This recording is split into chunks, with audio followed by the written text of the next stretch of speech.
Hello, I'm Sean Park, urologist, and I specialize in sexual medicine. Today I'm going to talk about the trends of the STIs. When I was in residency, back in the days they took it as STDs, sexually transmitted disease, not STIs. The way they categorized the STDs were gonorrhea and non-gonorrheal, STDs. So most of the infection was gonorrhea or something else. But nowadays, as our diagnostic technique has been improved, we now can detect more organisms, and at the same time, there are certain trends of the microbial organisms are differentiating. So what I'm saying is that the first thing, the trend of the infection becomes quite different. So nowadays, when we diagnose the STIs, we do not segregate it like a gonorrheal and non-gonorrheal disease. No, not anymore. Since there are so many germs, like for example gonorrhea or the chlamydia and UREAPLASMA, MYCOPLASMA and E. coli and enterococcus and all the other diseases bacteria are coming up. We do not differentiate the terms like before. Now we just call it STIs. The other point of the trend is that back in the days, about 15 to 20 years ago, most of the STDs were quite symptomatic.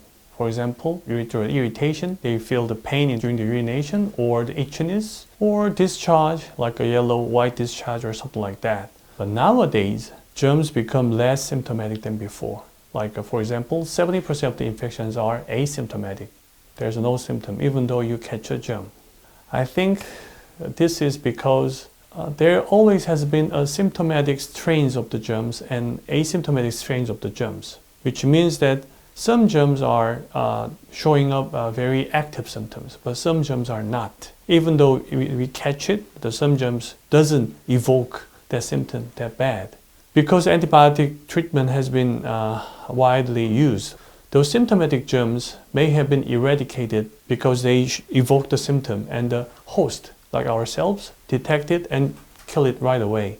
But asymptomatic germs, however, they were not able to treat it right away. So I believe there has been a trend shifting of the symptomatic germs rather than the asymptomatic germs is happening. So asymptomatic germs are dominant species, I believe, right now. If someone is very active with the sexual intercourses and they have multiple partners, I believe getting tests every 6 months or 3 months is recommendable in these days, because even though you catch it, you do not have a symptom like before. So that's the first change in the trends. The other thing is that, so back when I was in residency, all the bacterial testing was a culture. Bacterial culture is meaning that we kind of swab the urethra or get the urine sample, or we collect the urine discharge, and then we incubate it in the lab, like put it in there for 2 weeks or something. Then we can see what germ is growing. Many of the STIs are very hard to grow. Even though we inoculate it, they do not grow because it's not a human body. But right now, in these days, the way we test is, as you commonly use because of the COVID, is a PCR. It's a polymerase chain reaction. Simply what it means is that we detect the RNAs. RNA is, in my own expression, it's a cellular debris, like bacterial fragments. So we can detect many more germs than before, even though some germs were very hard to cultivate. But now, as we can trace their debris, we can detect them better than before. In my practice, I usually test for common 12 and uncommon 12. Some of them are not bacteria, some of them are just viruses, but even so, it is far more detailed than before. But because of that, we are detecting new germs which we thought as a pathogen in the past days. For example, Streptococcus is a good example. When I do the PCR in my patients, whether it's a male or female, Streptococcus shows up in 80% of the cases. Do they have symptoms? No. Does it cause a problem? I don't think so. Streptococcus is a ubiquitous germ. It stays in most of our skins. They are harmless. It may stay in the urethra or the vaginal wall as well, but they do not make a problem. It's just there. Microbiome is a new term, a new concept these days. So there are bacteria that are not harmful. They maybe do something like symbiotic reactions with us, or kind of they just stay there or something. But it's not a pathogen. They do not make a problem. So that kind of germs are popping up commonly these days. Good example is a Streptococcus and the Gardnerella vaginalis. Gardnerella vaginalis is actually not a bacteria, it's a protozoa. Different spectrum, and it needs a different treatment. But anyway, most of the women and most of the men who is actually sexually active, they have a Gardnerella vaginalis, can be detected as well. But do we have to treat it? Not always. We treat it when it's only symptomatic.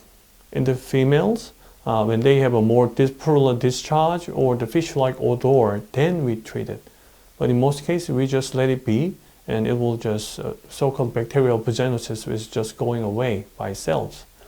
In men, we can also detect the Gardnerella vaginalis, but when they do not have any symptoms, they'll just go away or be there, so it doesn't be a problem.